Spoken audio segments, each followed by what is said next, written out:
Right then. Okay. Well, game one. Gambit, Havu. Gambit win. Next game. Yeah, pretty simple. It's been a while since we've seen Gambit in these kind of events. Didn't see a lot from them this year, Yeah. maybe a bit earlier in the year, but last year we saw them play these kind of events a lot. They haven't played an Eliza event before.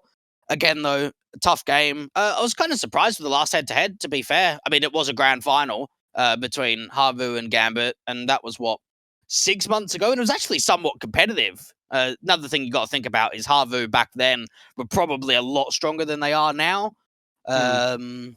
But yeah, it's a tough one. Gambit I should say Havu just got banged about by Mal's NXT this morning in Pinnacle Full. So I don't know how they'll feel going into the game today. It's a tough match. I mean, they played well against Double Pony. They surprised definitely me. Yeah, I mean, I don't know how much of that was down to Havu doing amazing or Double Pony just not really being with it. I feel like it's a combination of both right there. So how much? Could be. How much can you take into account? Because especially in that second map, 16-3, like it was slapping. Yeah, you don't get those kind of matches without something going wrong on the other side of things. So I kind of look at that and I think that Havu did have a great series and credit to them because they got the win and they move on. I think the key issue is the fact that, again, you take a look at the results that these two teams have had, and while the head-to-heads might be close from that Pinnacle Cup result from the Grand Finals, it's not like Havu are playing at the top end of the scene like Gambit are, like number 2 team in the world, and they've got there for a good reason. Yeah, for Gambit as well, mention just that their legend status, aren't they? They placed, second in the points overall, just narrowly missing out on first. Doesn't really make a difference between them and Na'Vi when it came to actually the point system. They both got legend status. So this is kind of the early practice for them. I don't know how much the tier 2 teams are going to help Gambit in preparation for the major, but definitely the tier 1 teams would do when you think about Big, Ents, maybe not Fnatic, but I think to Gambit, if they face a Havu, they face any of the tier 2 teams, I don't know how much sort of practice that's going to give them. It's just maybe an extra confidence booster. Do you know what I mean? Just coming down and being able to win an event. Not saying that Gambit need that because they won the RMR and they absolutely did fantastically there. They just swept everyone. It's still just nice to be able to win that one extra event before you go to the major. So that's probably why they're playing here. So for Havu, even a map victory, I think is going to be a tough one. They might be able to sneak it through if they get a good veto and they really play well. But overall, I'm not really seeing much from the Finns. Zori looked good on the AWP yesterday or a couple of days ago. Slowy, the caller, fragged out pretty well. So yeah, there's a chance that Havu can win a map, win a series though. I don't think there's any upset potential here. No, I'm with you on that one. That's the best I can see Havu doing in this one. I mean, there is a chance that maybe Gambit might not care as much because they are not really playing at this kind of level anymore. They're not like a team that's on the rise anymore. There's potential in that respect, but I don't look at this and I don't think that there's going to be a major... there's going to be any major upset potential, I think, for the Havu side. What about the next game? That one's going to be a bit more interesting. Because Big and Fiend, I kind of rate them pretty close to each other, even though Big are higher in the rankings and they probably played a few more Tier 1 events. Fiend looked pretty good yesterday. I mean, obviously the series didn't end the way that Skade would have wanted it to, but Fiend held it competitive throughout, and they ultimately got the victory overall. There are no head-to-heads between these two teams. There's no comparison points, but I think Fiend actually do have a chance to take an upset series. I think they do too. I really do. When I look at Big... I look at them at the RMR. They got to the major, so it's fair play.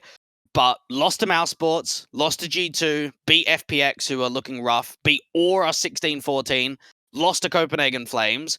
Overtime tiebreakers went all right for them. They beat Heroic to qualify for the major when Heroic wasn't playing for anything. No matter if they won the game or lost the game, there was no difference to them. And then they got destroyed by FaZe. So I look at that. And then I look at the results of Pro League, where they didn't even make playoffs. I look at them in Pinnacle Fall, where they lost to Skade. And I look at this one and think, I think Fiend are going to win this game. Like, it's definitely an upset. There's no way that Fiend are going to be the favorites. Big just struggle against the underdogs. I don't know what it is, but I was having a look back, and over this year, they have lost a lot of elimination playoff games to tier 2 teams. They lost to Sprout in Meisterschaft in January, and that was when like Dexter was standing in for Sprout when it wasn't even like the full Sprout team.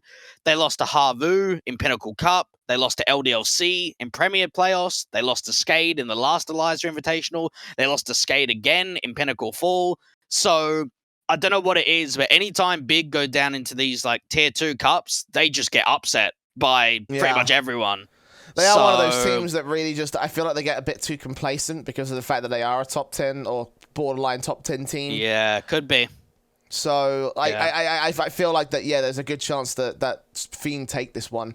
If Fiend come and deliver and they play some top CS, I think they can win this game for sure. I think the one thing I am concerned about is them not delivering the top tier CS and them not being able to find that level of form, because it's the same thing we mentioned yesterday, is the fact that Fiend maybe are brilliant, but they aren't that consistent per se. True, very true. Yeah, you have a look at their dig result. You have a look at where they went in the RMR in the playoffs. And honestly, though, is this like pressure off? Like when I think of Fiend at the RMR, I think to myself, my goodness, they've probably faced pressure that they haven't in a while because they know how much is on the line to make it into the major. Now that didn't happen and they lost to Dig. Is it now, okay, we're going up against Big, no expectations here. Like if we get the win, we get the win. We're not playing for a massive amount like we were to qualify for the major, and maybe having pressure off and just being more comfortable is what they actually need and what is actually going to sort of push them in the right direction. Dreamer and Han were fantastic yesterday. They looked great in the series. And even that last map of Overpass, I know that Skade kind of didn't play well and they looked very flat, but still Fiend looked incredible on that third map of the series. Yeah, I mean, 100% again, but it's the case of can they channel it inconsistently? And you talk about pressure off. Arguably, that could be the case. Definitely felt like the pressure was off them, considering we talked a lot about the mental game and how their intangible nature of whether or not they're being affected by that major loss. We talked a lot about that during yesterday. I don't know if that's really going to be an applicable point in this one, but it is something to consider. Is the fact that like yesterday against Skade, that pressure could have been off because of the fact they're not up against a team that could have been one of those like stepping stones into the major, versus now Big probably could be argued as one of those stepping stones had they faced them in the RMR.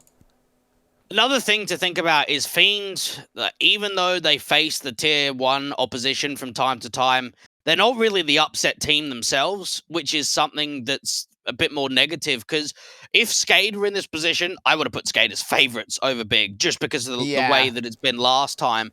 Where for Fiends, like we've seen them play the complexities and the OGs, and we've seen them from time to time in the Spring Street Spring events and in some of the tier 2 landscape cups where they're playing the invitee teams. They don't often get the upset. That's not saying that it can't happen. I mean, they've never faced Big before, so this is probably the best chance they have. And I look at the invited teams, and it's going to be difficult to rock Gambit or Ents. For Big and Fnatic, I think you can rock them pretty easy. If you come out and you play good CS, then they're the two sort of weaker invited teams. And for Fiends, they'll probably love that. Yeah, 100%. So, yeah, I guess for Big, like their util usage is obviously going to be something to definitely look at, and I wonder how Fiend go about them, and I wonder if we'll see the crazy stuff, because I mean, we saw it in the Bulgarian derby, just Skade and Fiend just giving it absolutely everything, just playing wild, and if they maybe play like that, Big could not be ready for that playstyle, and maybe that's something to think about as well, is Skade and Fiend play very similar to one another, and Big's lost to Skade every single time they've played them. So is it the whole Bulgarian style that just Big cannot manage? That's something that I'm going to be thinking about. Yeah, possibly as well. In terms of predictions, I am probably going to go towards Fiend on this, just because of that upset potential. Me too. Yeah. Pretty much only because I want to try find some sort of one up against Natu. That's the only reason why. We've got to get points back. Yeah, call us out on the first day. Like, nah, mate, not gonna happen. Honestly, not on my watch. You got to take the risk, and it's definitely an upset if Fiend win it. it wouldn't be a surprise, though. Yeah. You'd look at it and go, It's okay. one of those upsets where you look at it and think, I could see it being plausible, but not likely. For sure. Yeah, definitely. That's how I'm with it as well. So, yeah, I'm going to pick Fiend too.